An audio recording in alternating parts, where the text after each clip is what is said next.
Bruce was a good diver who liked exploring under the sea. He was always interested in the mysteries of the deep ocean.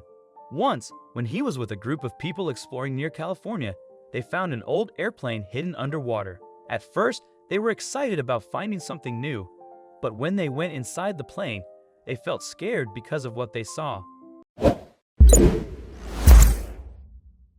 Bruce always loved diving and lived near the ocean his whole life. Getting his diving certificate was very important to him, like getting a driver's license.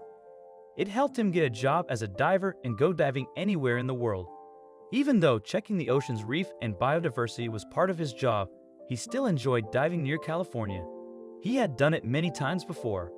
Something had changed in a big way, unlike anything they had ever seen before. Deep underwater, there was no way to talk to each other, and there weren't enough signs to explain what they saw. Bruce really wanted to go closer to check out the strange thing they found, but they needed to make sure it was safe first. Safety was the most important thing, so Bruce's boss signaled for them to go back up. Luckily, they made it to the surface without any problems. When they got back up, they all took out their breathing gear. The captain called someone to get more information for Bruce and his team. They waited eagerly for the Coast Guard to call back.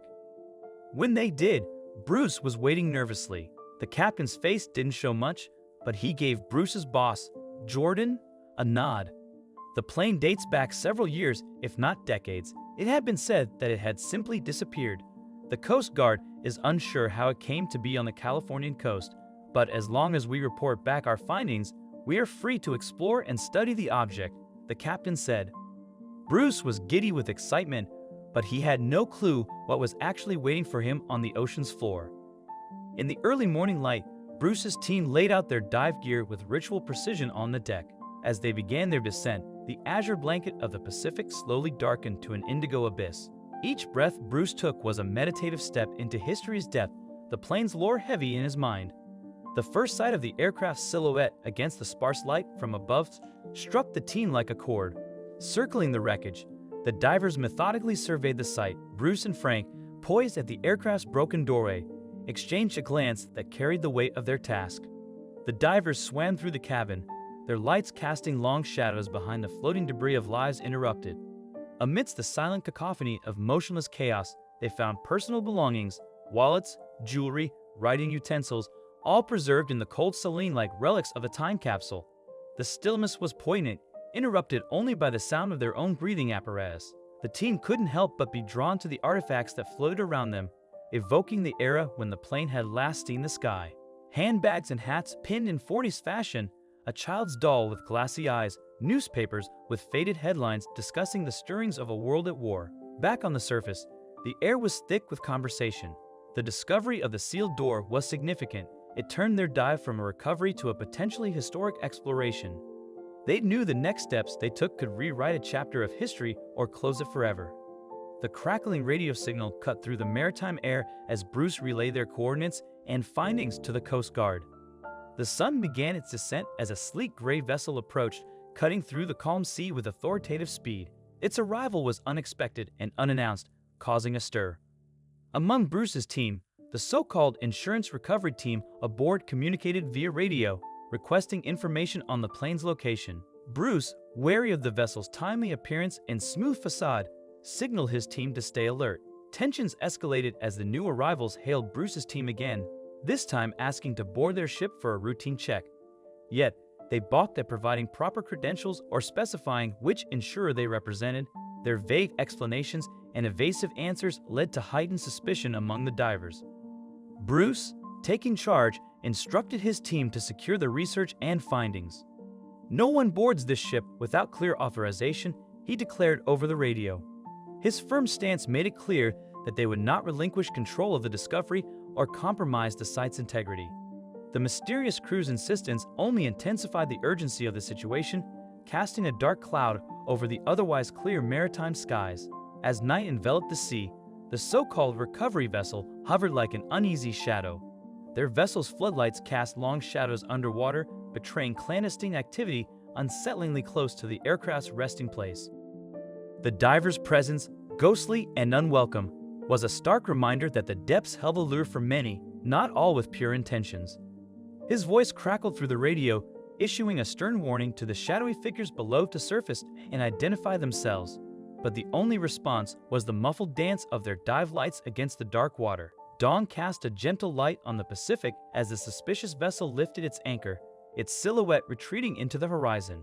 Questions clung to the air like the lingering night mist. Had they found something in their nocturnal probing, or were they scared off by the team's vigilance? The radio crackled to life with the voice of the Coast Guard, cutting through the morning's tension with words they had been waiting for. Permission granted. The clearance to investigate further was not just procedural. It was a green light into the unknown. Bruce felt the weight of new responsibilities settle on his shoulders. This next dive wasn't just an exploration. It was a step into a bigger world of geopolitical and historical webs, where each thread was as delicate as it was dangerous. With the sun overhead casting beams into the blue, the dive team stepped off their boat into the embrace of the ocean. Descending back into the twilight zone of the deep, Bruce led the team there, their bubbles trailing behind them like ascending ghosts. The compartment door, resistant at first, gave way under the combined effort of the team, revealing its hidden contents. The compartment was a snapshot of an era thought to be long dissolved in the saltwater cradle of the ocean. The artifact, a small intricate mechanism of unknown use, was cradled in Frank's hands, her gloves guarding it from the present as she swam toward the ascent line. Bruce watched, knowing that its true value was not in its material, but in the story it held within. Carefully, the team gathered up everything they could without hurting the place they found it in. When they got back to the surface, the bright light on the deck was very different from the dark water below. The things they found looked strange sitting out in the open air. Bruce watched as the team, feeling a mix of excitement and tiredness, looked at the wet papers and strange objects, trying to dry them without ruining them. Before long, they started to understand how everything fit together. There were papers listing not just people's names, but also strange items and secret orders, all stamped with official marks but never seen before. This discovery meant something big. Each paper was a clue to a secret that had been hidden for a long time. They realized the plane wasn't just lost, it was carrying secrets important to many countries. Some of the things matched up with things the government had lost, and some of the people on board had connections to spies. Later that day, government officials arrived. They looked important in their suits and badges against the backdrop of the ocean. They listened carefully, wrote things down, and then took everything away with them. They said how important this discovery was and thanked Bruce and his team for finding it. Then, they made everyone promise to keep quiet about what they found because it was so important. After the officials left, Bruce and his team sat quietly in the fading light. They felt proud, but also worried and sad. They had found something big, but they weren't sure if they would ever get credit for it. They shared looks that showed how they were feeling: proud, curious, concerned, and a little sad. The ocean had given them a secret, but they wondered if it was worth it. They had found out something important, but they weren't sure if anyone would ever know. What do you think of this story? Let us know in the comments section. I hope you like it. Please give it a thumbs up and share it with your loved ones. Also subscribe and press the bell icon to never miss the update from our channel. Thank you.